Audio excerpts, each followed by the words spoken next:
Tiempo sin vernos, Santiago. ¿Cómo has estado? Bien. Muy bien. Bendito es el Señor. Bien, vamos a entregar este espacio a nuestro Señor. Vamos a darle gracias primero porque nos tiene reunidos, porque durante largo tiempo, ¿verdad, Paola? Estuvimos esperando un espacio para poder estar tranquilos, poder terminar a la hora que Dios dispusiese, que terminásemos el grupo, las reuniones. Recuerden que anteriormente teníamos casi que un policía cuando estábamos saliendo, teníamos que puntualmente a las 9:30, ahora nos podemos dar el lujo. Parquear tampoco no era tarea sencilla, algunos parqueaban hasta 3, una vez me tocó hasta casi 3 cuadras ahí hacia atrás, casi llegando a la avenida de Las Vegas. Y también estuvimos en espacios muy calurosos, pues como 40 personas, ¿alcanzaste a llegar allá? Chicorodo. No. Y antes de eso, en un lugar que era como una especie de salón ¿De danza? de un edificio, ¿no? De una propiedad. frontera. Sí, en la frontera, ¿verdad? Y era más pequeño aún, no era caluroso, pero era más pequeño y la parqueada sí era terrible. Ya cuando a veces llegaba el tránsito y nos avisaba el dependiente, el portero, y nos tocaba mover los vehículos que estuviéramos parqueados ahí. Pues hemos pasado por mucho y ya Dios nos va sentando porque en su corazón está contento con la obra y el propósito de todo esto, el propósito de todo esto es, en fin, que lo podamos conocer. No importa dónde pertenezcas, a qué congregación, a qué comunidad. Lo importante es que lo que Dios nos ha entregado como un tesoro, que es un tesoro que en realidad no guardamos, sino que entregamos, podamos disfrutarlo y podamos también extenderlo nosotros. Esa es la misión de ASB, ser propulsores para que tú descubras cuál es tu llamado en el Señor, para que le conozcas de otra manera y puedas vivir tu fe con todas las herramientas, por lo menos las que el Señor nos ha revelado, y con todo un evangelio completo. Un evangelio completo. ¿Y qué es un evangelio completo? Con promesas, con beneficios, pero sobre todo con responsabilidad, sabiendo que posterior al llamado que el Señor nos hace, hay una carga de responsabilidad, porque cuando Él te entrega algo, tú tienes que tomar una decisión y es qué vas a hacer con eso que Él te está entregando. Y en eso consiste la responsabilidad, en ver con lo que el Señor te entrega, ¿qué hago con eso? ¿Lo guardo? ¿Hago que crezca? ¿Sigo profundizando en esa revelación que Él me dio? ¿O me quedo simplemente con la felicidad inicial de saber que Dios existe, que me ama, quizás experimentar algún tipo de experiencia sobrenatural, porque muchos llegamos al Señor a través de una experiencia sobrenatural? Y llega ese preciso momento en el que tienes que tomar la decisión, ¿qué hago con esto? Y allá afuera vemos que hay mucho que hacer con esto. Es decir, con lo que hemos recibido, con lo que el Señor nos ha entregado. Y así pues nos vamos convirtiendo en terrenos estériles que un día fueron sembrados, pero que ahora esa semilla que fue sembrada en nosotros comienza a crecer y en virtud de aquel que nos sembró y de su semilla empieza a dar retoños y frutos. Y este símil agrícola que hace nuestro Señor es tan bello y tan preciso para la condición humana, porque muchas veces cuando llegamos a los pies de nuestro Señor, cuando llegamos al Evangelio, cuando recibimos el Espíritu Santo, tenemos como una pequeña frustración inicial. Y es que leemos lo que el Señor espera de nosotros y el llamado tan grande que tenemos, pero por otro lado, al mirarnos a nosotros hacia el interior, vemos que nos falta mucho. Entonces, me dice, Dios mío, ¿será que yo sí soy salvo? ¿Será que yo sí soy converso de verdad?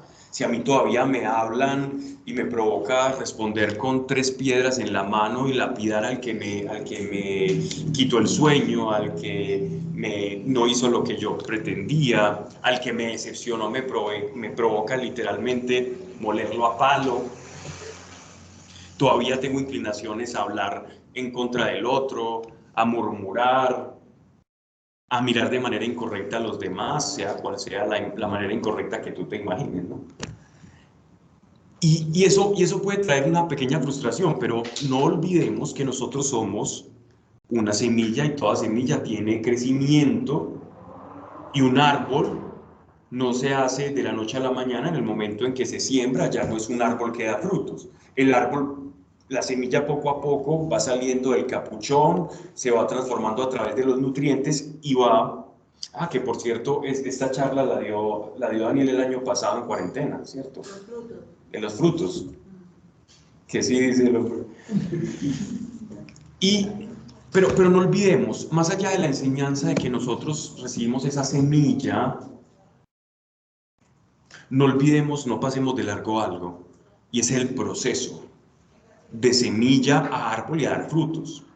Yo conozco árboles que dan frutos tempraneros, un árbol de aguacates que lo siembran y poco tiempo después de sembrados tan pequeños y da un aguacatico.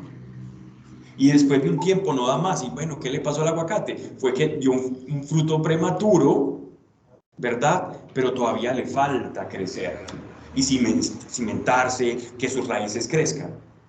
Entonces, no nos apuremos en juzgarnos, repito, apresuradamente, rápidamente, juzgar nuestro camino. Nosotros no somos los jueces de nuestra propia causa, es el Señor el juez de nuestra causa. Pero comprendamos que hay un proceso que tenemos que transitar. Dios no nos está juzgando como la forma ideal a la que Él quiere que nosotros lleguemos. Él no te está juzgando como la persona la que tú quieres que seas. Él no te está juzgando con el Gregorio, con la Ana, con el Andrés. Él no te está juzgando con el hombre que Él sabe que tú vas a llegar a ser. Él te juzga en la medida del proceso, del estadio en el que tú estés cursando en ese momento. Nosotros a veces tenemos una visión de un Dios muy implacable, pero Dios entiende nuestra humanidad. Por eso se hizo hombre. La encarnación, una gran parte del misterio de la encarnación contempla ese apocamiento, lo que llaman la kenosis en griego, que es Dios haciéndose hombre, haciéndose pequeñito para pasar todas las necesidades del ser humano. Para que cuando nosotros pasemos esa necesidad, Él pueda decir, y yo te entiendo, y yo también cubrí eso, porque yo también lo experimenté, y tener misericordia. Solamente se puede tener misericordia, recuerden que misericordia es una palabra compuesta de 2 griegas, que es misere y cardia, que significa la miseria y el corazón, compartir la miseria del otro con mi propio corazón. Eso es misericordia. ¿Y cómo Dios va a tener misericordia de nosotros? Porque compartió nuestra miseria, haciéndose hombre y habitando entre todos nosotros. Entonces, por eso Él entiende el proceso. Y nos lo ha demostrado claramente con sus apóstoles. Miren que Dios, nuestro Señor, llama a los apóstoles de acuerdo a cierta circunstancia que Él veía en potencia en cada uno de ellos. Miren por el ejemplo clásico. Miren a Cefas, a Pedro. Y, ay, qué lindo poner a un hijo Pedro. Ponerle Pedro a un hijo es ponerle piedra. El literal significa piedra. Literalmente significa eso. Se llamaba Simón, ¿no? Él se llamaba Simón. Su nombre era Simón. Pero Jesús lo llamó desde el principio como Cefas, Kefas, piedra. Pero es porque el Señor ve ya el ideal del hombre y mujer ya cumplidos. Y Él nos llama como lo que espera que nosotros seamos. Él ve, Él vislumbra lo que tú has de ser. Y nuestro Señor era perfecto para chapar, es decir, para poner apodos. A aquellos les decía a Santiago, a Juan. Todos tenemos una imagen de Juan como si fuera un hombre muy tierno, muy taciturno, muy calmado, que se dormía en el costado de Jesús. Pero ¿cómo le llamaba Jesús a Santiago, a Juan, a los que eran hermanos? Los hijos del trueno. ¿Y por qué creen que les llamaba los hijos del trueno? Porque eran enérgicos. Y a Pedro le llama piedra. ¿Por qué? Porque su temperamento iba a desarrollarse, ese árbol iba a fructificar de tal manera que él iba a ser un estandarte para la iglesia. Y sobre Pedro todos los apóstoles iban a girar porque él iba a ser, digamos, el pilar de la iglesia de Jerusalén. Entonces, nótese cómo el Señor nos ve y no nos juzga en el momento. Nos ve en el potencial, pero nos juzga por el momento que estamos pasando. Y a veces somos más duros jueces de nuestra causa que lo que es el Señor. Y atribuimos a nuestro propio juicio como si el Señor lo estuviera haciendo con nosotros. Entonces, examinémonos conforme al proceso en el que estamos. Bueno, entonces lo que no estoy tratando de decir es que tenemos que ser blandos con los errores. No es ser blandos con los errores, pero tampoco es pasar al extremo opuesto. Porque ¿qué va a hacer eso? Va a frenar tu camino. Te va a hacer ver tan difícil ser Pedro, y vas a creer que porque lo negaste 3 veces, entonces va a ser el Señor un mentiroso porque ya te ha dicho algo. Y es que el Señor tiene una palabra sobre cada uno de nosotros. El Señor tiene un nombre especial para ti. Pregúntale cuál es tu nombre. Así como le dijo a Simón Pedro, a Juan el Amado, pregúntale cuál es tu nombre. ¿Cuál es la materialización de todo el potencial que Dios ve en ti? Para que tú, cuando te sientas mal en el proceso de retoño a árbol que da frutos y que otros puedan recibir de los frutos que Dios da a través de ti, porque ese es el objetivo principal, por eso lo enlazo con lo que estaba hablando del grupo. Ese es el propósito que Dios tiene con este grupo. Es que sean árboles, independientemente de qué huerto vengan, de qué aguas hayan bebido, se hayan nutrido, acá se recibe nutrición para dar frutos. Y eso es servir, por eso termina las siglas del grupo en servir. Bueno, en vivir, pero servir es una de ellas. Servir es que tengas fruto y que alguien pueda tomar de ese fruto. Eso es servir. Así que no nos juzguemos pues por nuestra propia causa, bajo nuestra propia mente, razón, sino que preguntándole a Dios quiénes somos nosotros, cuál es nuestro nombre, tengamos fe en que Él va a llevar a cabo esa nutrición, Él va a podar, Él va a dar el crecimiento, Él va a dar el sustento para que nosotros podamos llegar a ser el fruto que Él quiere. Y aún a pesar de que llegásemos a ser ese fruto, los árboles pasan por estaciones, se le caen las hojas, tienen que seguir podándose, hay larvas, hay parásitos, por lo cual siempre tenemos que estar atentos, no hay árbol perfecto. Entonces, comprendamos eso para que podamos alivianar un poco la carga de lo que creemos que Dios está esperando de nosotros. Dios no está esperando grandes cosas de ti. Quítate esa carga.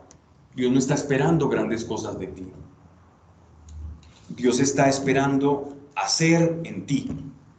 No a que tú hagas grandes cosas, a que lo dejes ser en ti. Porque en la medida en que Dios sea en nosotros, vamos a ser libres y vamos a descubrir quiénes somos realmente. ¿Quiénes somos? Solo cuando permitimos que Dios sea en nosotros. Y vas a decir, yo a veces me imaginaba haciendo esto, tenía algún tipo, veía a alguien hablando en televisión o alguien haciendo esto, y yo decía, bueno, yo quiero hacer eso, y eso está bien. Pero cuando tú descubres quién es Dios en ti, y vas entendiendo esa libertad de ser tú mismo en Dios, no vas a querer estar en otro lugar, ni ocupar el puesto de nadie, sino que vas a querer ser tú misma, tú mismo, y servir al Señor, porque ahí vas a encontrar la felicidad, la plenitud y la libertad. Y es la verdadera vida en el Espíritu. No tienes que ser como nadie. No intentes ser como alguien. Eso es perder el tiempo. Eso es negar a Dios tu individualidad. Aprecia a alguien, admira las cualidades y las virtudes ajenas, la memoria de Sultanito, la puntualidad de Peranito, la capacidad que tiene alguien para hacer cálculos mentales muy rápidos. Admira todo lo que tú quieras de otra persona. Pero sobre todo, busca ser tú mismo en Dios, porque no hay nadie igual en Dios. En la medida en que comprendamos eso, vamos a estar un paso más cerca de la palabra o de la expresión, ser libres, en la medida de ser nosotros mismos. Y el Espíritu Santo se expresa sobrenaturalmente, no sobre el que está todo el día de rodillas, y no quiero que se me malentienda con lo que estoy diciendo, sino en un ser genuino. El Espíritu Santo se manifiesta en un ser genuino. Caminaba Jesús con los apóstoles, nuestro Señor, y los fariseos y los saduceos y autoridades religiosas de la época se sorprendían por lo liviano, por la tranquilidad, incluso para algunos con lo descarado que caminaba nuestro Señor y todo su séquito de apóstoles y discípulos, con respecto a los días de reposo, a las oraciones del día, a las oraciones sagradas del día, a la manera de tratar a los enfermos, a los leprosos, a los que estaban destinados a estar apartados en la Jerusalén de la época, en el Israel de la época de nuestro Señor. Y los veían con esa ligereza. Y entonces, ¿qué pasaba en el corazón de ellos? Decían, pero ¿cómo es posible que estos anden tan contentos, tan felices, y hasta los demonios se les sujetan? Y entonces cuando tú crees que haces las cosas bien, cuando tú crees que estás cumpliendo la norma,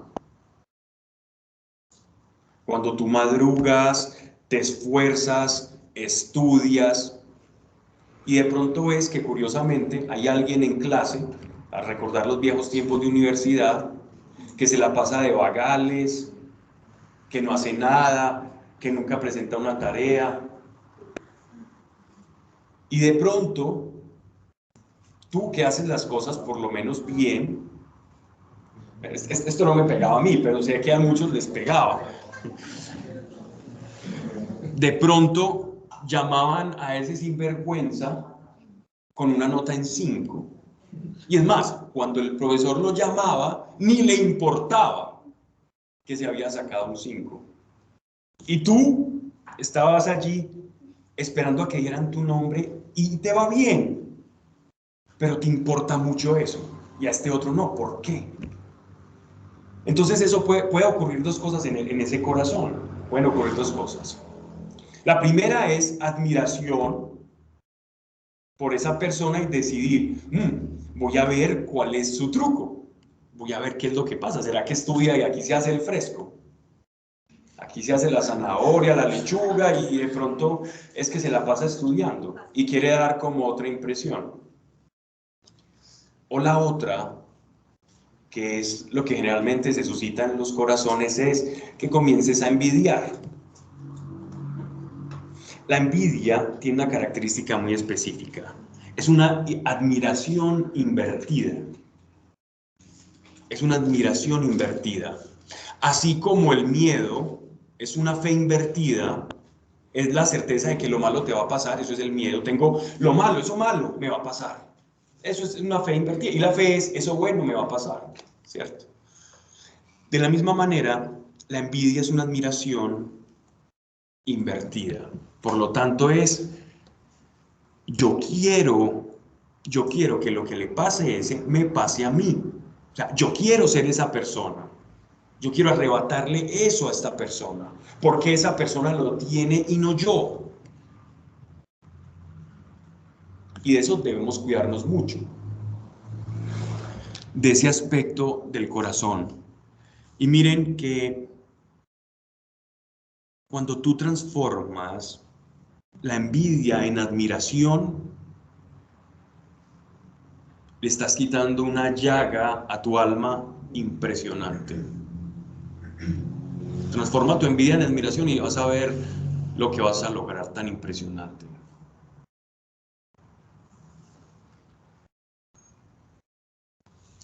Y saben, de la misma forma los fariseos veían a nuestro Señor. Él caminaba, ellos hacían todo lo correcto y veían a un séquito de sinvergüenzas siguiendo a alguien que no era levita, era descendiente de la tribu de Judá, por eso no podía ser sacerdote, y lo trataban con más respeto que a los sacerdotes, lo veían entrar a la casa de las prostitutas, lo veían entrar a banquetes, a celebrar bodas, a predicar en día de reposo, a entrar en el templo como si fuera su casa. Y los que hacían las cosas bien pudieron, un caso, Nicodemo.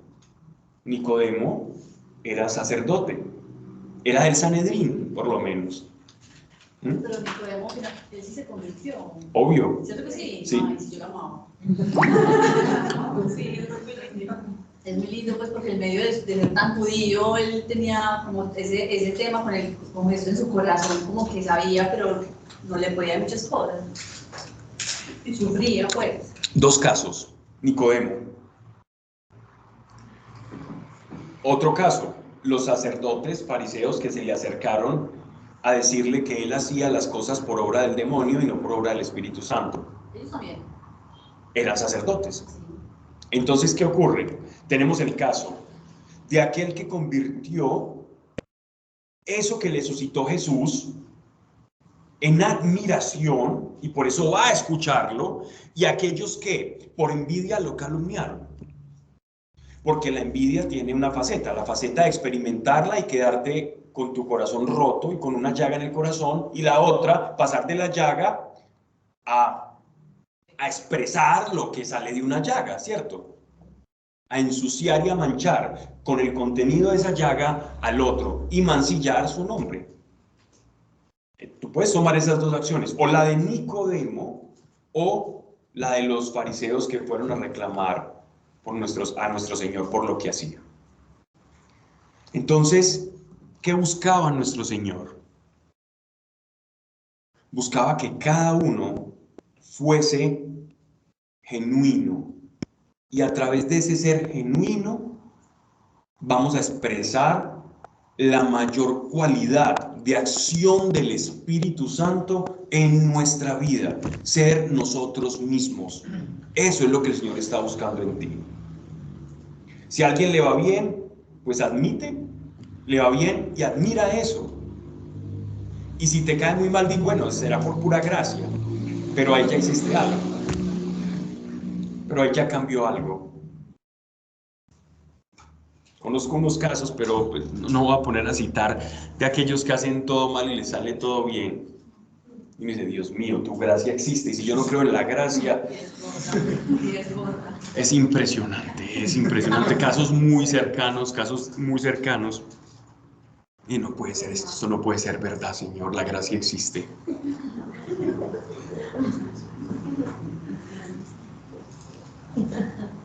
Y hay un pasaje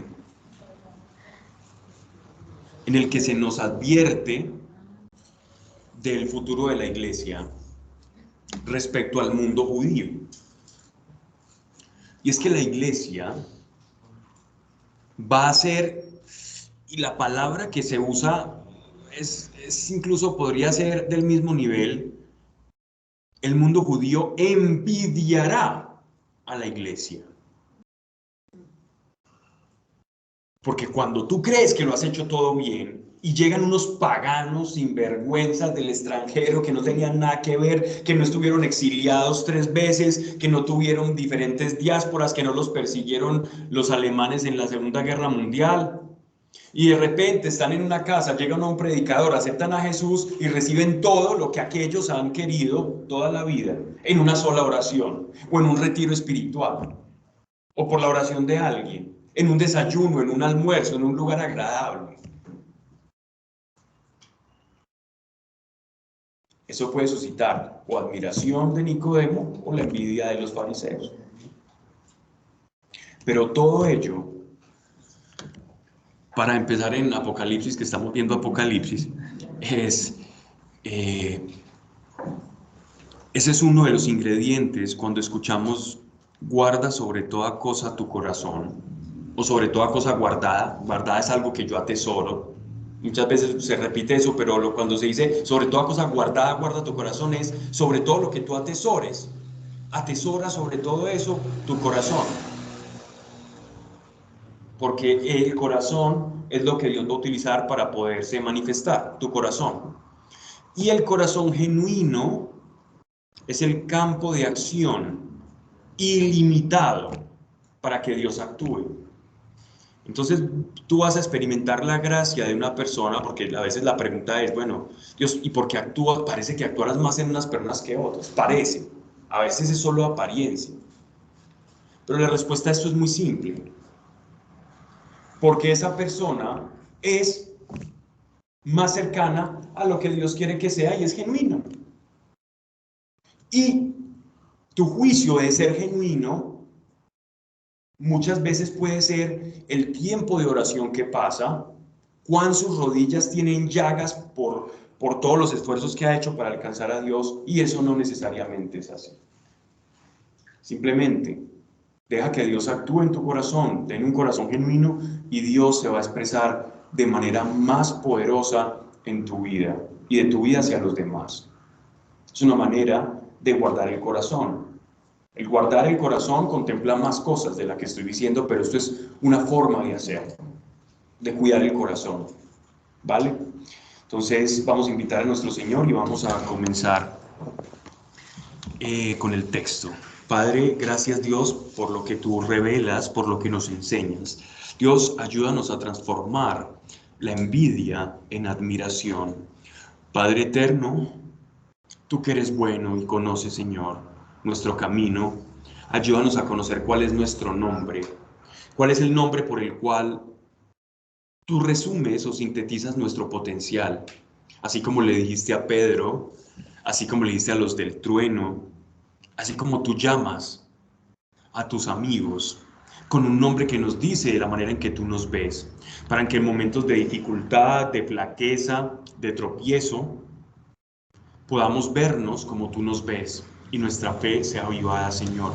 Ayúdanos a transitar, Señor, de semilla, retoño, a árbol que da frutos, Dios, siendo nosotros mismos, para que el fruto que solamente podamos dar nosotros sea el que realmente obedece al diseño de nuestro corazón. Y seamos, Señor, como tú quieres y has dicho, verdaderamente libres. Que no se diga aquí cosa alguna que no esté de acuerdo a tu voluntad, así sea en el nombre de Jesucristo. Amén. Bien. ¿Habíamos alcanzado a terminar el capítulo 12 o apenas íbamos a la bestia? Íbamos caminando el 8, íbamos para el 9, yo creo. 12:9. Sí.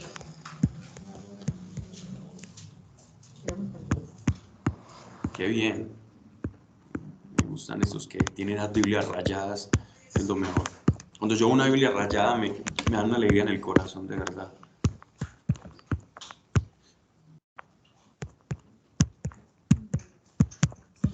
No les dé pesar rayar la Biblia. A mí al principio me daba pesar. Y después me dio pesar no haberla rayado. Vamos entonces, capítulo 12.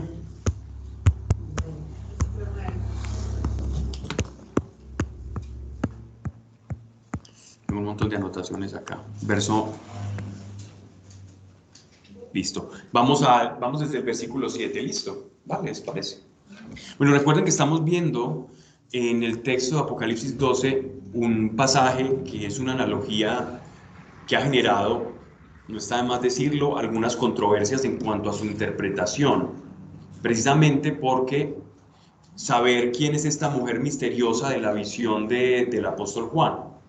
Entonces hablamos de 4 posibles interpretaciones de quién es esta misteriosa mujer. Dentro de ellas, para resumir la charla pasada, teníamos a la Israel como nación, como pueblo escogido por Dios, que fue sacado de la cautividad y que sufrió dolores de parto. Los dolores de parto es la muerte de todos los justos y de todos aquellos que en la cadena de lo que es el nacimiento del Mesías, en toda su cadena ascendente, es decir, en su linaje de carne de nacimiento, todos los que participaron en ese linaje y aquellos que participaron también de manera no por su sangre, sino por su participación directa con estas personas y conservaron la fe, es decir, profetas, reyes justos, personas sanas, santas, que conservaron la fe, sufrieron esos dolores de parto hasta que llegó el momento en el que en Belén iba a nacer el Mesías, ¿cierto? Esa es la interpretación de la mujer como el Israel, ¿vale? Otra interpretación ve a la Santa Madre del Señor, a la Virgen María, lo ve en este pasaje. Hay mucho, sobre todo en tiempos modernos, se ha dado más que todo esta interpretación mariológica de este texto. Sin embargo, se tiene que enfrentar para interpretar a María dentro de algunas concepciones, no de todas porque hay diferentes vertientes. Interpretar que esta mujer es María implicaría de alguna manera lidiar con el problema de los dolores de parto que tiene la mujer. Cuando en el Concilio de Trento y desde algunos padres de la Iglesia se hablaba de que la concepción de María fue virginal y fue indolora. Entonces, por lo tanto, María no puede representar a esa mujer si ha padecido dolores de parto, ¿cierto? Y también por otro texto que vamos a leer, cuando fue al desierto protegida por el dragón, no sabemos que María fue al desierto y fue protegida por Satanás, todo lo contrario, fue entregada a Juan y Juan, como hermano mayor, fue designado, no hermano mayor del Señor, pero como si lo fuera, en la cruz en el Calvario fue designado Juan para que cuidara de María como si fuera su propia madre. Entonces tenemos ese texto que, si lo leemos en su contexto histórico, no encajaría a la perfección con el modelo de la Virgen María. Sin embargo, entendemos que la figura de María sí tiene que ver, estoy simplemente resumiendo lo del texto pasado porque veo muchas caras de pronto que no estuvieron, que no lo escucharon. Y entonces, en este caso, María entraría ahí de una manera implícita, porque ella fue el último eslabón por el cual el Mesías vino a este mundo. O sea, que María está implícita dentro del linaje escogido del Señor y no está de más decirlo, el último eslabón. O sea, fue María el último eslabón por el cual iba a nacer el Mesías. Y fue el eslabón más cercano al Mesías. ¿Ya?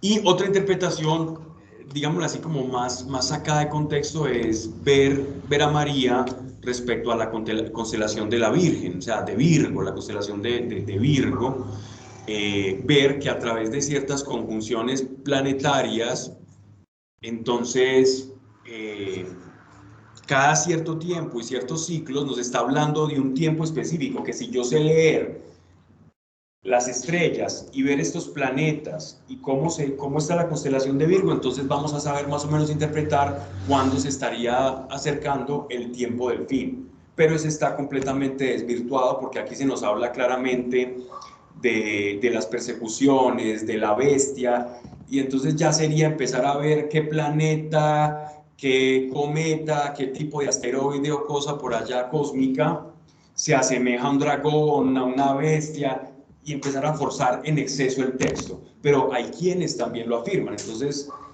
a nosotros nos queda aquí, dentro de estas charlas, poder decirles más o menos cómo está el marco teórico y teológico para que ustedes, cuando estén leyendo este texto en sus casas, por lo menos tengan un abrebocas a ello. Obviamente, esto tiene mucha mayor profundidad. Hay muchos padres que han hablado. Eusebio, por ejemplo, hablaba de este texto, Orígenes. Hay varios que mencionan también lo curioso de él. Y bueno, entendemos ya como un concepto moderno, o como para estar con el corazón tranquilo, que ambas posiciones, o que las primeras tres posiciones, tienen algo de verídico. ¿Por qué? Esto no lo dije en la charla pasada. ¿Representa a Israel? ¿Representa a Israel la mujer? Definitivamente sí. Tenemos diferentes textos apócrifos judíos en los que Israel es representado como una mujer que da a luz 12 estrellas. 12 estrellas, o que las 12 estrellas son la mujer y las 12 estrellas representan las 12 tribus de Israel.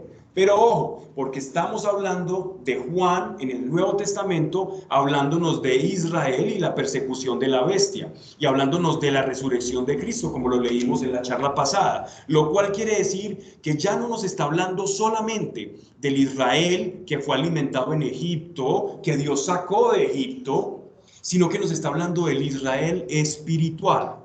¿Y cuál es la diferencia del Israel espiritual y del Israel en la carne?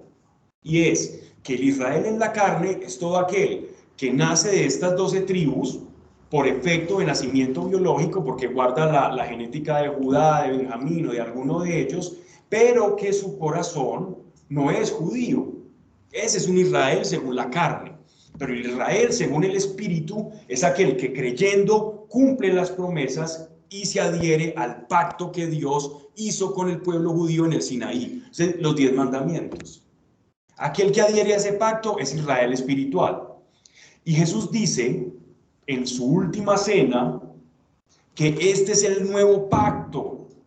Perfecto, dice él. Perfecto significa completo. No que el otro no sirviera, sino que en este nuevo pacto, en esta nueva manifestación del pacto,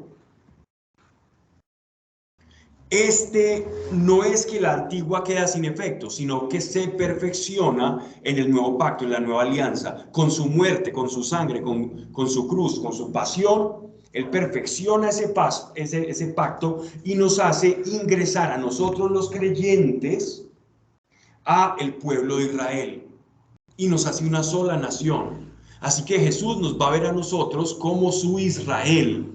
Nosotros somos su Israel. Por eso es que nosotros podemos leer el Antiguo Testamento y reclamar las promesas del Antiguo Testamento. No solo eran para ellos, son para nosotros ahora, porque nosotros adherimos a ese pacto. Así que esta mujer representa tanto los 12 apóstoles como las 12 tribus de Israel, pero en un momento especial de la historia en que van a ser una. Y esto nos está hablando de una conversión masiva del pueblo judío, donde no va a haber diferencia entre judío converso e iglesia.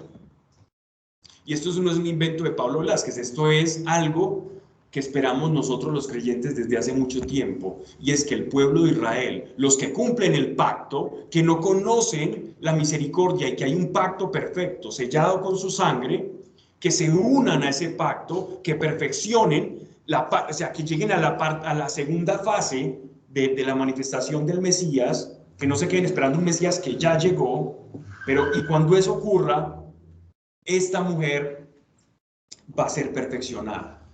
Y esta mujer que representa a la iglesia, al Israel espiritual, tanto judíos como creyentes, va a sufrir una persecución. Entonces, esta sería la forma de nosotros darle un sentido actual a la visión de la mujer. Y no quedarnos en si es Virgo, si es esto, no. María está implícita allí. Si alguien, no, pero ¿por qué van a sacar a María de acá? Si es que a mí me han dicho, y yo he leído los textos del padre Gobi, y he leído estos, y dice que efectivamente es, mucho cuidado. Hay textos muy bonitos, devocionales muy buenos, que son de libre circulación, que son buenos de verdad. Sin embargo, muchas de las cosas que se dicen no son del magisterio, es decir, no son dogmas de fe, son acercamientos de personas que ven y leen y dicen, bueno, esto puede ser esto, pero ojo, en los mismos textos advierten que hay un dogma, el dogma no existe, que la iglesia no ha dicho, o el magisterio de la iglesia católica no ha dicho que este pasaje representa a María, todo lo contrario, dice, es un texto que puede representar, los padres de la iglesia opinaban sobre él y hacían este mismo ejercicio que nosotros estamos haciendo, ¿vale? Yo creo que es un acercamiento muy sincero a las escrituras y donde igualmente la figura de María está implícita dentro del eslabón de esa, que también esta mujer la representa, claro, porque es la mujer que dio a luz al Mesías, pero representa también otras cosas, y representa a la iglesia en su conjunto, Si nosotros nos llamamos cristianos es ¿por qué? ¿Quién me dice por qué nos llamamos cristianos? Esto yo creo que es fundamental. Dime. Porque seguimos a Cristo, una. ¿Quién me dice otra? ¿Por qué nos llamamos cristianos?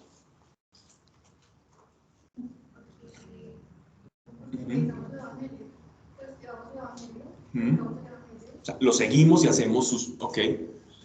Necesito otra. Sí, muy bien. Porque somos Cristo. Porque estamos unidos a Cristo. Que no nos escandalice eso, estamos unidos a Él. Porque somos pequeños Cristos en Él. Estamos unidos a Él por su sangre. Ese pacto que yo hago con el Señor, que Él hizo con nosotros, es para unirnos a un cuerpo que se llama el cuerpo místico de Cristo. Y Él dice, es que ya no son ustedes ya no se mueven solos. Somos un cuerpo donde ustedes son parte y yo soy la cabeza. Somos uno. Y esa unificación con Cristo es la que nos da el nombre de cristianos. Si yo solo hago lo que creo que dice Cristo, es ser un simpatizante de Cristo. Hay una diferencia entre ser simpatizante de Cristo y de ser uno con Cristo. Cuando yo soy uno con Cristo es porque recibí al Espíritu Santo y el Espíritu Santo es el Espíritu de Cristo. Y si yo estoy unido, así como cuando voy al altar y le digo a una pareja, ya no serán dos, sino que serán una sola carne y reciban la bendición, es exactamente lo mismo. Por eso nos dice que somos la esposa de Cristo, porque nos hacemos uno con Él, una sola carne con Él. ¿Por qué crees que vas al cielo? ¿Por qué crees que eres salvo cuando crees en Él? Porque Él está en nosotros. Eso es como cuando querías ir a la discoteca o al lugar y apenas tenías ¿cómo se llamaba eso? La contraseña.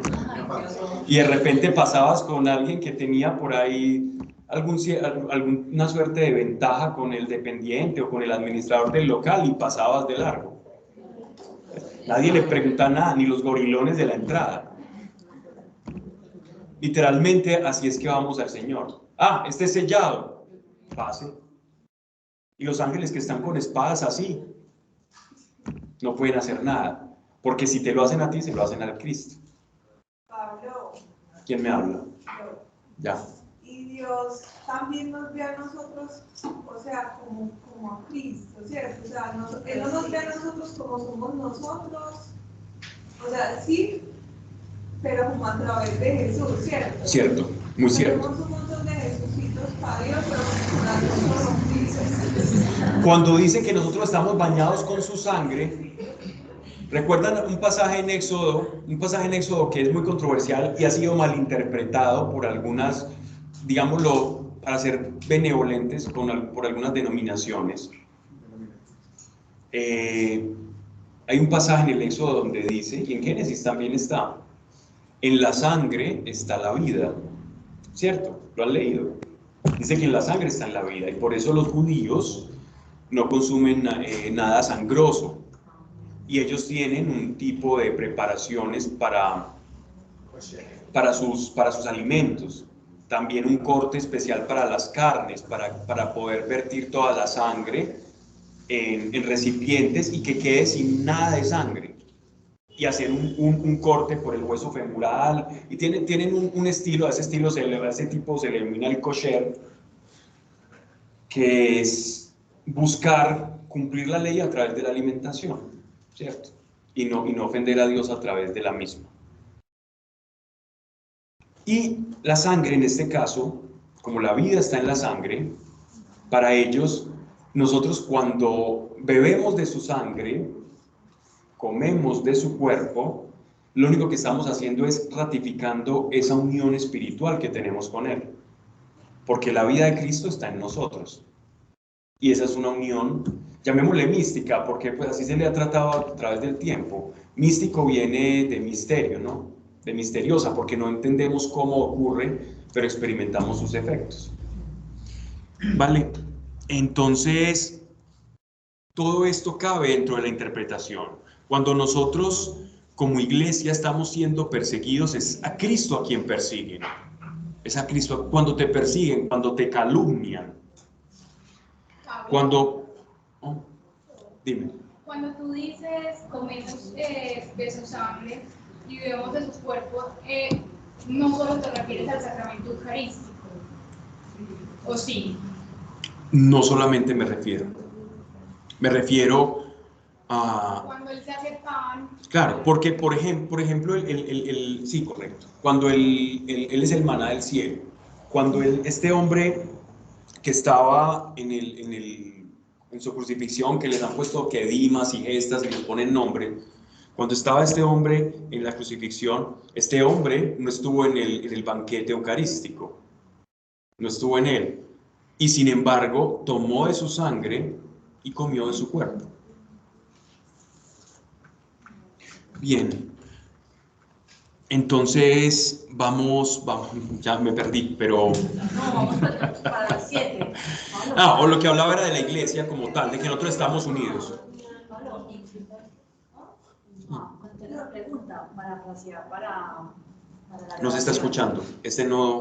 No, es para que la grabación para pasear a la... Perfecto. Entonces, preferiblemente preguntas cortas para poder parafrasear mejor. Si no, tranqui, pero Yo no puedes. entendí lo que habla, pues, lo de Manu y la respuesta, no entiendo. O sea, La respuesta es, la pregunta de Manuela fue la siguiente. Si me estaba refiriendo exclusivamente al sacramento de la Eucaristía, con beber su sangre y comer su cuerpo, o me refería también a algo más. Y mi respuesta fue, me refiero también a algo más, porque muchos, sin haber participado de un banquete eucarístico, sea de la iglesia primitiva, sea de la iglesia actual, y puse el ejemplo del hombre que estaba crucificado a su lado, que le dijo, Señor, si tú eres Mesías, si yo quiero estar en tu reino, y él le da cabida al reino, ese hombre bebió de su sangre y comió de su cuerpo. En ese momento. A eso me refiero. la fe va por encima de... No es que la fe vaya por... No es escalafonar. No se trata de algo por encima, algo por debajo. No es que sea la fe por encima.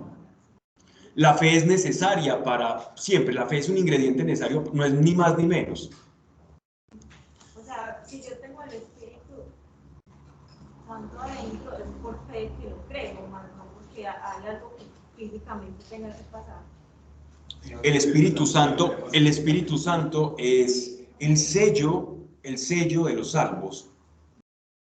Los sacramentos son medios de gracia, no es la gracia. Ojo, los sacramentos son los medios de la gracia.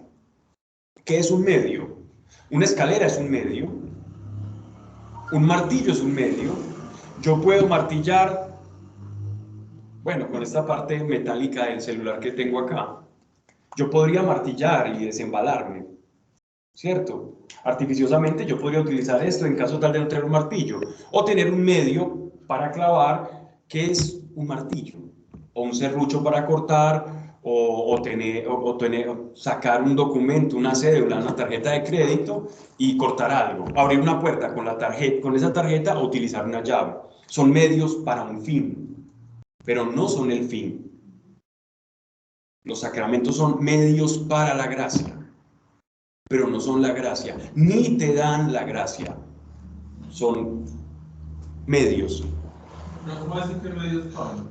Un medio es un instrumento que te va a facilitar, que te facilita alcanzar o llegar a obtener gracia. Gracia es un favor inmerecido, ¿cierto? Eso es un medio, es algo que te sirve, es un ayo, es un bastón del cual tú puedes disponer para alcanzar un fin. El fin en este caso es la gracia, ¿cierto? Es un beneficio. La gracia como beneficio, no la gracia de la salvación, no. Gracia como un beneficio que tú tienes como creyente. El bautismo es un medio de la gracia, por ejemplo. Básicamente lo que hizo entonces el que estaba crucificado al lado de Jesús fue abrirle su corazón y dejarlo entrar. En el momento en que él abrió su corazón, simplemente comió de su carne, bebió de su sangre y fue salvo. Correcto. Él recibió todos los sacramentos, todos los medios de gracia, recibió absolutamente todo en esa respuesta de nuestro Señor. Igualmente, es un medio de gracia. Pero hay personas, sabemos por las escrituras, por ejemplo, y esto ha sido de gran discusión alrededor de la historia. De esto que hablamos acá, miren qué bonito es lo que escudriñar las escrituras nos lleva a ir descubriendo. Y es que no, esto que estamos hablando, la pregunta de Manuela, el aporte de Marianita, son cosas que la Iglesia a través de los siglos ha pensado, ha repensado, ha escrito y ha reescrito. Y la misma escritura nos va llevando a encontrar esos puntos. El bautismo en Hechos de los Apóstoles, incluso para los apóstoles ni siquiera sabían cómo operaba el bautismo. Ellos tenían indicios, pero en la práctica, bajo la práctica, ellos comenzaron a ir descubriendo, wow, cómo es que Dios va trabajando. Ejemplo muy claro, en Hechos de los Apóstoles, Pedro, bien judío, era una piedra para todo. Claro, él va a casa de un hombre y él empieza a orar. Y él estaba orando, estaba bendiciendo la mesa. Mientras estaba bendiciendo la mesa, de pronto ve que todos empiezan a electrocutarse y a hablar en lenguas.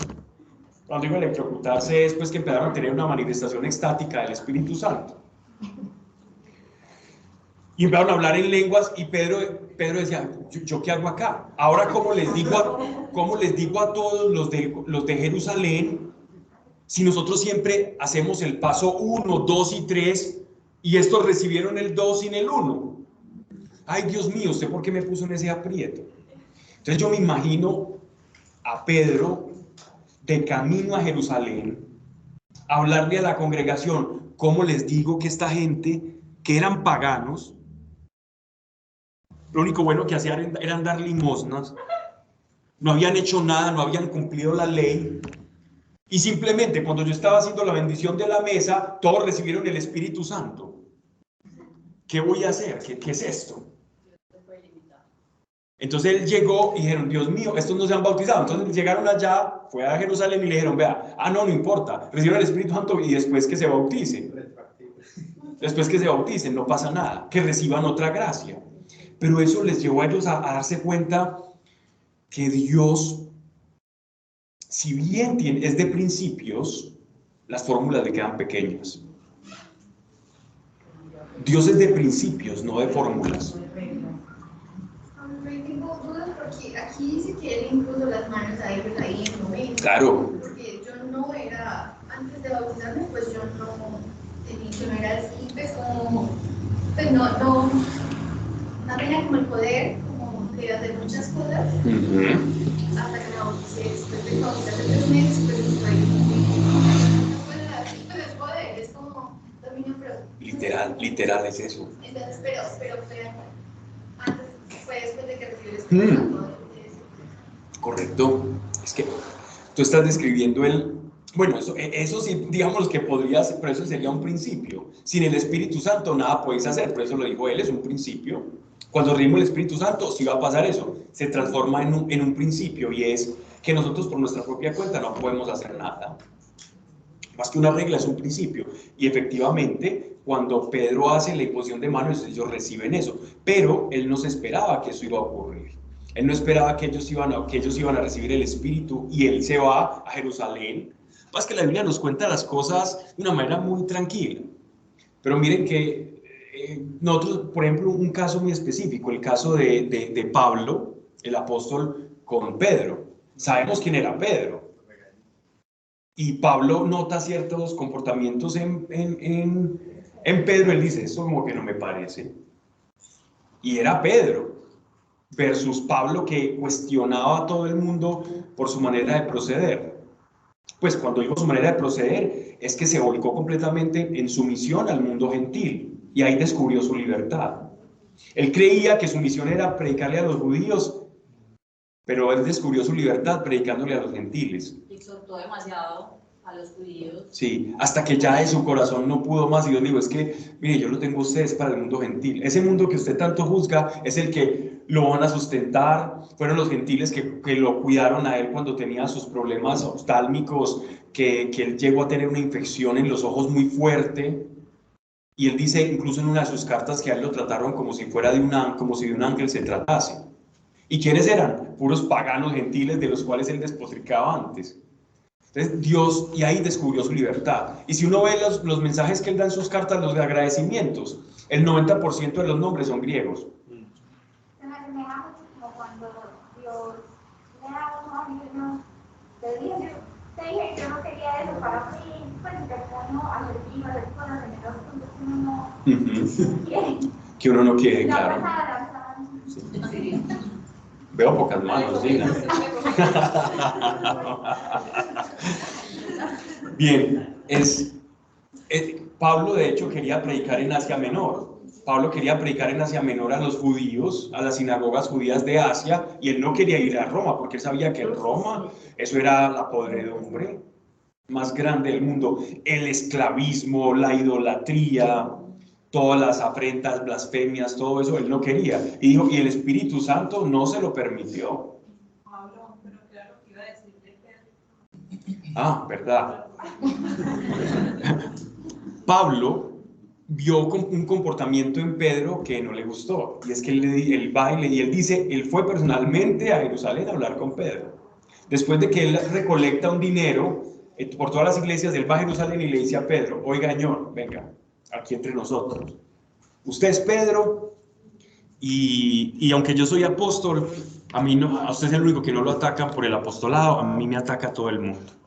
No sé si yo deba decirle esto, pero siendo el más pequeño de los apóstoles, le digo que usted con los judíos se comporta como judío, y con la iglesia no judía, no de origen judío, sino griega, usted se comporta como griego.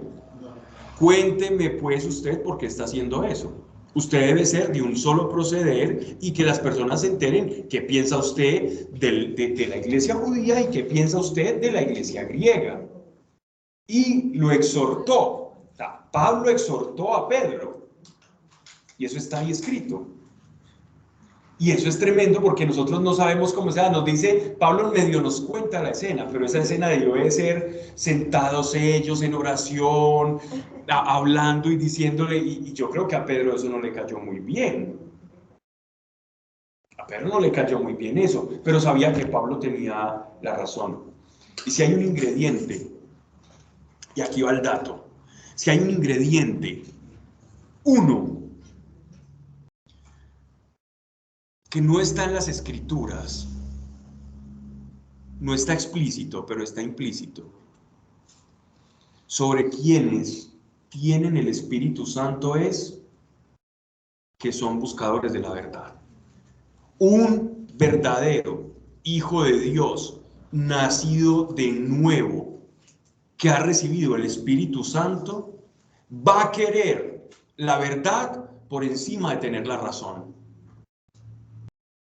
Una persona en la carne que no ha nacido de nuevo, que no recibe nutrientes del Espíritu, nutrición del Espíritu, va a querer tener la razón por encima de la verdad. ¿Qué es eso? Razón y verdad no es lo mismo. Yo puedo creer tener la razón en algo y sin embargo eso no es verdad. Y a veces sentirme cómodo porque gané una discusión, porque gané un debate. Ay, ¿usted se acuerda cuando éramos pequeños de ese carro azul? No, no era azul, era rojo. Y hago todo lo posible por convencer de que eso que tengo en la memoria era cierto.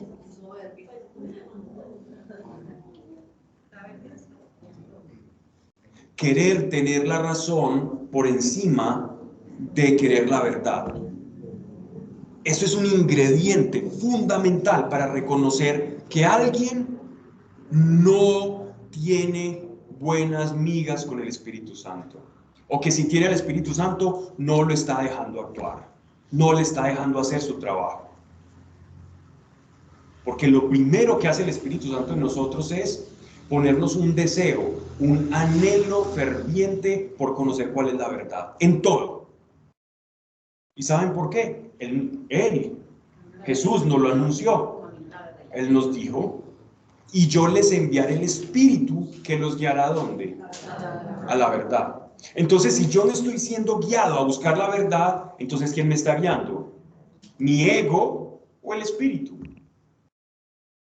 Entonces, en toda situación, en todo conflicto, con la pareja, con los padres, con los hijos, con los amigos, con los compañeros de trabajo, esto es muy duro para la carne, es durísimo, es molesto.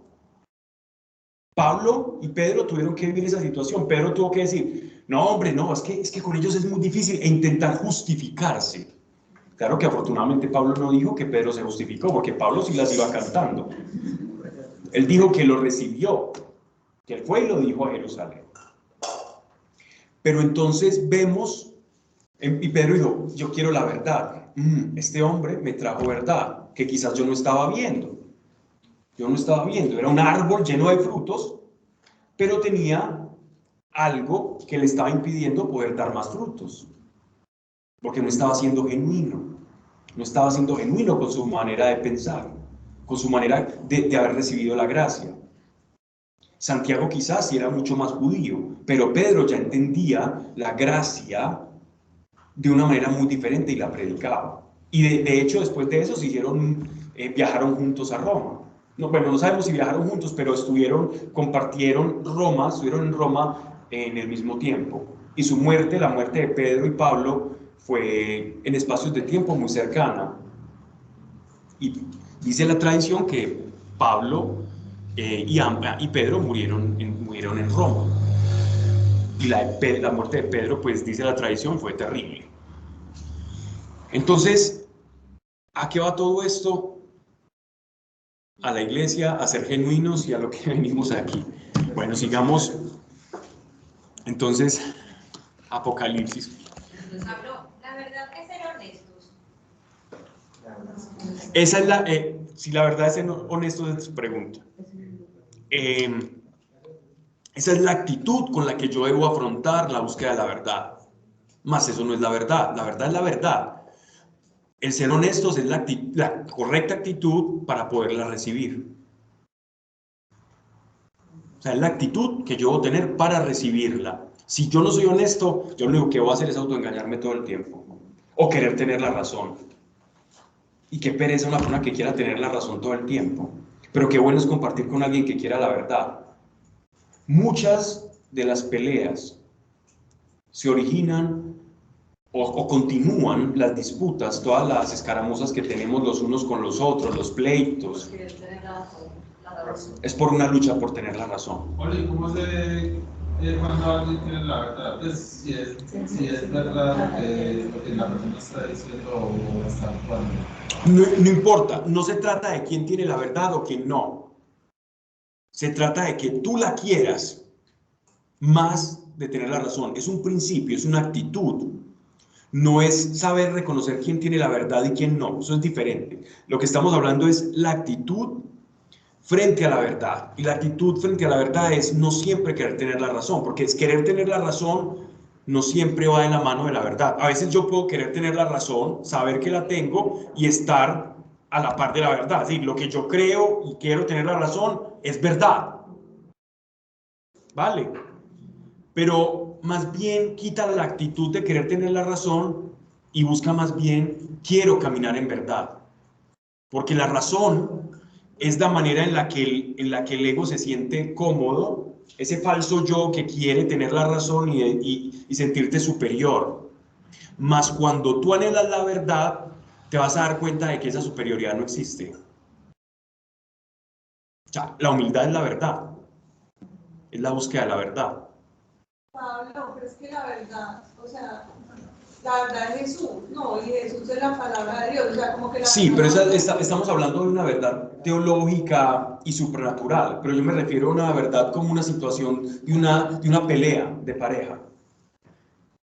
Es que yo creo que tú hiciste eso porque tú miraste así en el carro porque pasó una chica y entonces tú la miraste y yo vi cómo la miraste y sé lo que sentiste en tu corazón. Y volteaste el ojo hacia allá, ¿cierto? Dice.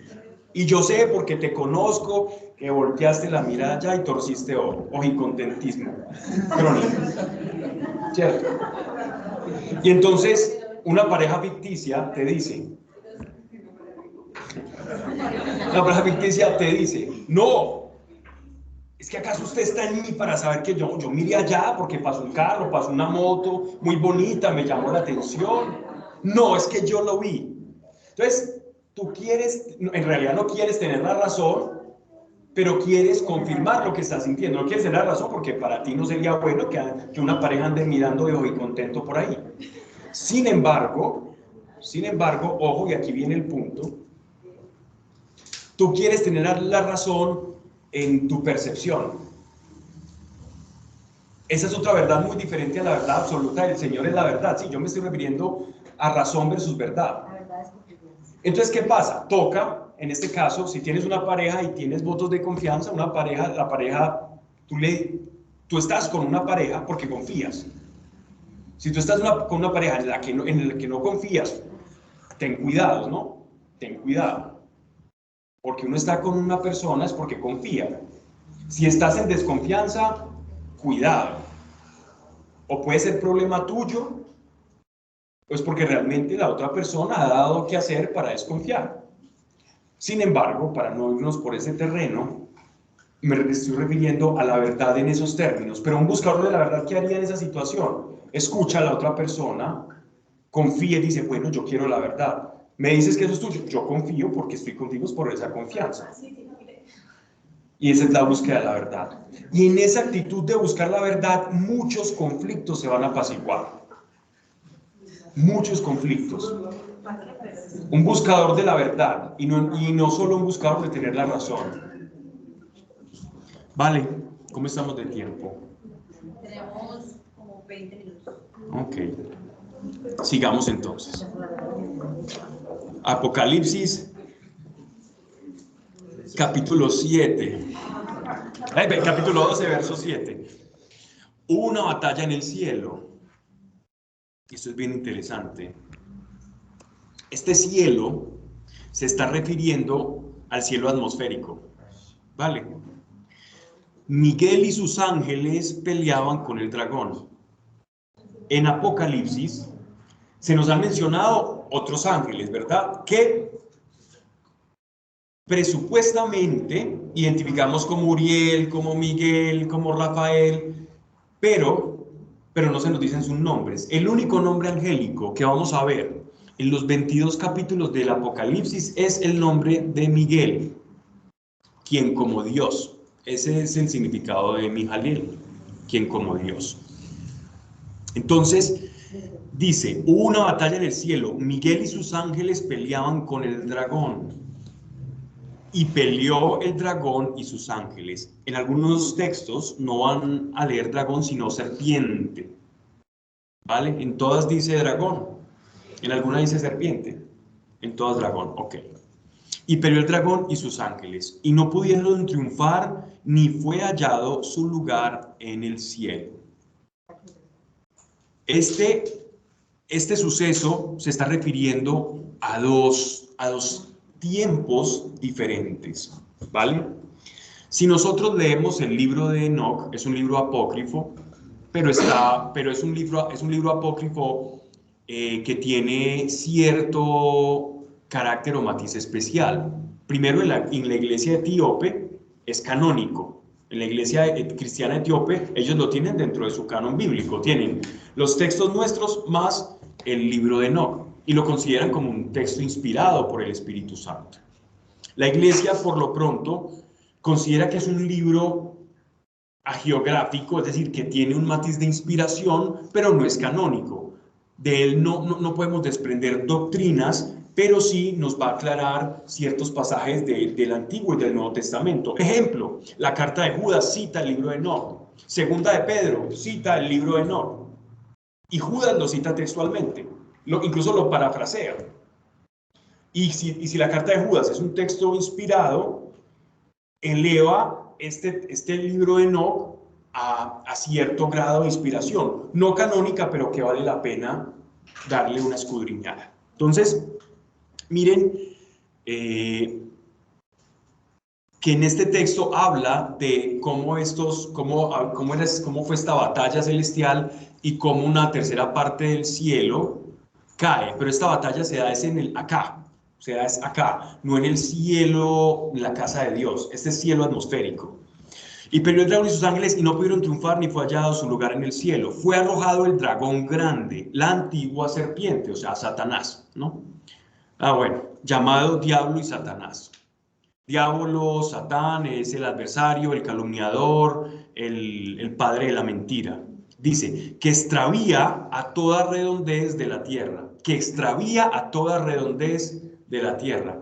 Y Galileo Galilei y Copérnico, ¿cómo es la cosa? Si ellos eran ahí... Años 70. Estamos hablando del año 90, más o menos, 98. Nos hablan de la redondez de la tierra, a ver qué es lo que pasa acá, ¿no? Y si leemos el libro de Job, esto es simplemente anécdota, también nos habla de la redondez de la tierra. O sea, los judíos pensaban que el mundo era plano, pero en sus escrituras, en las revelaciones, Dios les hablaba de la redondez de la tierra. Es curioso, ¿no? Y fue precipitado en la tierra, y sus ángeles fueron con él precipitados.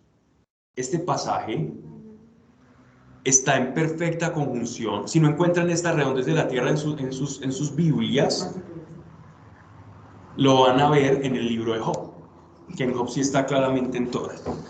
Bueno, entonces, cuando vemos conjunción en un pasaje en el que nuestro Señor dice que vio caer como rayo a Satanás de su trono, que lo vio caer de rayo, es decir, perdió autoridad y poder. Y aquí nos viene una aclaración, esto lo hemos dado en charlas que hemos de pronto hablado sobre el mundo espiritual, que la actividad demoníaca, el poder y manifestación demoníaca y diabólica, con la muerte y resurrección de Cristo, menguó y disminuyó a unos niveles impresionantes. Anteriormente, las patologías o daños que sufrían las personas por causa del demonio eran sin duda algunas mucho mayores y las manifestaciones que las que vemos actualmente. Tenemos muchos textos de historiadores, de personas que se dedicaban a viajar y contaban todas las cosas que se hacían en el Antiguo Oriente y manifestaciones de orden sobrenatural. Pero precisamente después del triunfo de nuestro Señor en la cruz, Satán perdió mucho poder en la tierra. No que lo haya perdido completamente, pero fue completamente diezmado y menguado en su autoridad y en su poder y en el señorío sobre esta tierra. Entonces, ¿de dónde creen ustedes que Satanás, el adversario, obtiene poder? Correcto. Del miedo. Y de nuestro voto. Él te utiliza a ti para poder ejercer el dominio. El dominio que Dios te entregó otra vez sobre esta tierra. En Génesis nosotros leemos, ¿qué le dice él a Adán? Y te enseñorearás de esta tierra. ¿Qué es enseñorearse? Eso está hasta en el Código Civil, si no estoy mal. Con ánimos de señor y dueño. Es alguien que tiene una posesión, ¿cierto? Que Dios dio posesión al hombre sobre la tierra. Pues eso significa enseñorearse sobre ella. Pero tú como señor de tu tierra, de tus decisiones, tú puedes decidir no enseñorearte. Y decir, enseñoreese usted. Y le pasas la batuta, tu autoridad a él para que él actúe. Esto lo saben muy bien las personas que trabajan en la esfera del oculto, en la brujería, la santería. Ellos saben que para que él intervenga, ellos necesitan sacrificar algo. Siempre hay un sacrificio, no es gratuito. No es gratuito. Bien, no meternos con esos temas por el momento, sin embargo, sí hablar que cuando Satanás es derrotado en la cruz, su área de efecto es disminuida. Muchas de las enfermedades causadas por demonios, la capacidad del demonio de producir hombres y mujeres con una fuerza sobrehumana, como vemos en el caso del endemoniado Gadareno, que rompía cadenas, del que salieron un montón de demonios y Jesús los manda a una pila de cerdos. Y que los cerdos, incapaces de contener la conciencia de unos seres inteligentes, se enloquecieron y se tiran por un precipicio. Entonces, miren cómo con el advenimiento de nuestro Señor ese poder les es retirado. Pero miren recuerden que estamos en el contexto de los 3 años y medio. Lo que pasa es que no es que esto vaya a pasar después y después y después. Estamos en que el ángel... Recuerdan el 7º sello. Estamos en eventos que van a pasar simultáneamente. Lo que pasa es que él no dice, esto va a pasar primero, esto después, sino que él va narrando todos los detalles, ¿ya? Como cuando uno dice, en esa habitación habían 7 sillas, también había esto, y había esto, y había esto, y estaban tantas personas. Está narrando un mismo hecho cronológico, pero detallándolo de manera diferente, pues porque en el texto debe ser así. Así que no es que después de los 3 años va a pasar eso, no, todavía seguimos explicando qué es lo que está pasando durante esos 3 años y medio, ¿vale?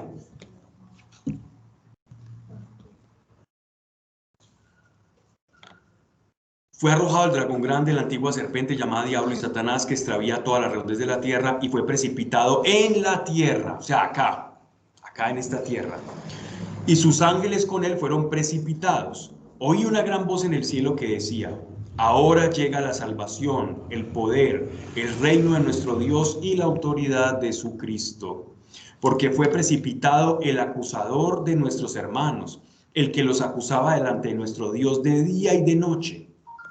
Este hecho en particular que está narrando se hace referencia a todos los judíos del rey David para atrás y hacia adelante hasta la época de nuestro Señor Jesucristo, que eran acusados por Satanás y la carga de sus pecados no los dejaba descansar en la presencia del Señor, a lo que ellos llamaban el Sheol.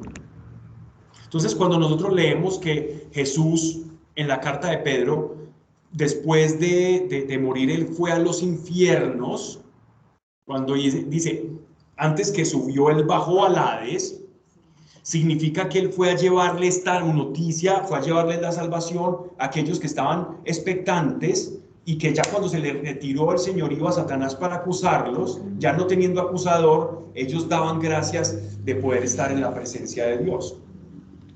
Entonces dice, porque fue precipitado el acusador de nuestros hermanos, hermanos en la fe, el que los acusaba delante de nuestro Dios de día y de noche, pero ellos le han vencido por la sangre del Cordero, lo que estábamos hablando, no por ellos, por la sangre del Cordero y por la palabra de su testimonio. No, ese no era, buena pregunta, ese no era el infierno, ese era el Sheol. Lo que pasa es que la Biblia nos dice infernus, o infierno, que es latín, pero en realidad era el Hades, era un lugar en el que esas almas estaban esperando, las almas de los justos. Estamos hablando del profeta, del profeta Samuel, del rey David. Ellos estaban esperando, como en espíritu. No era condenación, era esperando a que las promesas de Cristo se cumplieran, porque Jesucristo tenía que morir para que todos fueran liberados. Y eso es lo que nos están narrando acá. Algunos lo llaman el seno de Abraham, otros lo llaman el Sheol, otros lo llaman el Hades, otros lo llaman el infierno. Pero eso no sería como purgatorio. O el tártaro. No, es un concepto completamente diferente.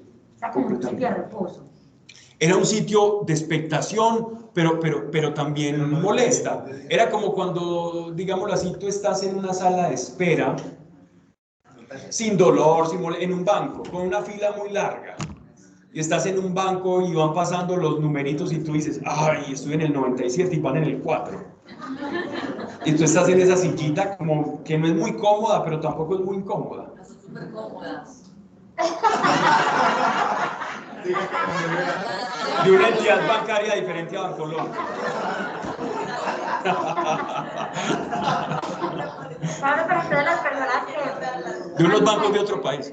Las personas que también están en este Hades o están esperando ese reposo. ¿Quiénes, perdón? Las personas que han muerto, pues, esperando esta No. segunda venida de nuestro Señor. No, también están en ese reposo. No, porque él ya llegó. Eso era hasta antes de su venida. Pero como él ya llegó, ya Pero ese... los que están después de David. Exacto, hasta nuestro Hasta Señor. Señor. Los santos hombres y mujeres de Dios que fueron justos hasta el primer hombre que estaba crucificado con él. Hasta ahí fue. Porque él no era ladrón, él fue alguien acusado de traición al Imperio Romano. Quizás era un celote. Pues un celote era los que se iban armando en contra del Imperio Romano. Bien, sí, era un revolucionario del statu quo romano. Bien.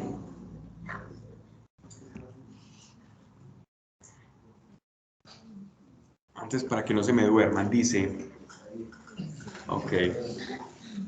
Terminemos acá con el verso 12. Por eso, regocijaos, cielos, y todos los que muráis en ellos. Ay de la tierra y del mar, porque descendió el diablo a vosotros, animado de gran furor, cuanto saben que le queda poco tiempo. Entonces estamos hablando ya sí nos están hablando del tiempo de la crucifixión, pero nos están hablando del tiempo de la visión. Ojo, es que el diablo el diablo va a ser precipitado a la tierra, es decir, es como que va a ser desencadenado en este tiempo y va a tener la autoridad para perseguir a la iglesia. Esto es el rollito de Juan. Juan está teniendo unas visiones sobre la iglesia. Acuérdense que esto es para nosotros. Porque el diablo no va a perseguir a los suyos. Eso sería tonto, ya los tiene. Tú lo has dicho. El diablo, ¿para qué los va a perseguir? No, a la iglesia. Va a ser más duro, pero ¿sabes por qué? No porque no nos persiga ahora. Porque él dice que anda como león rugiente buscando a quien devorar. No por eso. Es precisamente porque sabe que le queda poco tiempo, entonces va a intentar sacar la tajada que más pueda y desviar a los que más pueda, porque sabe que sus días ya están contados. Y para acabar, para terminar, es precisamente porque va a haber un momento, de eso hablaremos en la próxima charla, en el que los creyentes, la iglesia, el mundo va a ir en una dirección tan buena, tan clara, que la iglesia vamos a aparecer los malos del paseo.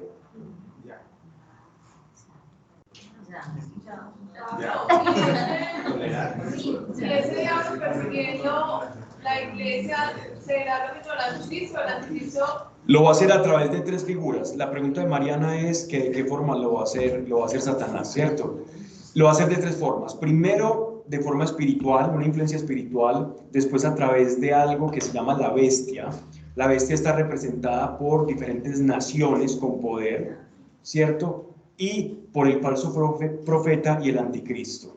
Entonces, el demonio, el dragón es una figura espiritual. La serpiente antigua no es que vaya a salir y a morder gente.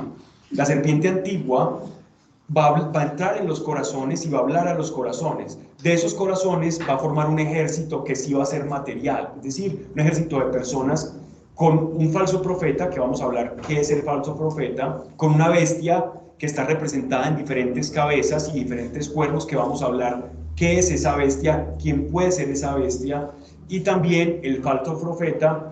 Y por último, la figura del anticristo, aunque recuerden que anticristo es todo aquel que estaba en contra de Cristo, pero el anticristo es una figura predominante que vaya, digámoslo así, como a representar todos esos intereses en una figura única, aunque hay muchos anticristos. Y lo sabían en época de Pablo, en época de Juan, por ejemplo. Aquí se nos hace referencia, lo veremos la próxima charla, directamente desde el pasado a Nerón y a Domiciano también. Se nos hace referencia explícita a 2 emperadores romanos, se nos hace referencia explícita a Roma también, a Roma con sus 7 colinas, que era lo que tú habías hecho el aporte la vez pasada. Roma con sus 7 colinas se nos hacía, y sus 10 cuernos, que representan 10 reinos vasallos del Imperio Romano. Todo eso lo vamos a tocar y también ver cómo los ecos del pasado siguen retumbando y hablándonos ahora, porque la profecía tiene alcances del pasado, del presente y hacia el futuro, ¿vale? Así que entonces terminemos pues como empezamos, dándole gracias a Dios. Señor, Padre, gracias por este tiempo, por cada persona, por este espacio que nos regalas. Gracias, Señor. Ayúdanos, Dios, a comprender los tiempos en los que vivimos, Señor, y no a ceder sin cuestionar, a no sucumbir a la presión de ningún tipo, ni a la presión social, política o familiar, a no renunciar a nuestras convicciones, a nuestros principios, para que podamos ser sal y también luz. Ayúdanos a que cuando las cosas se ponen difíciles y si el mundo va en una dirección, podamos tener hermanos en la fe y una iglesia que si bien allí no nos reciben, en la iglesia sí. Ayúdanos a ser una iglesia viva que pueda recibir al necesitado, al hambriento y a dar orientación, Señor, sin importar la procedencia, Señor, o las sutilezas teológicas, sino querer la verdad por encima de la razón, Señor. En el nombre de nuestro Señor Jesucristo, amén. Gracias a todos, un abrazo.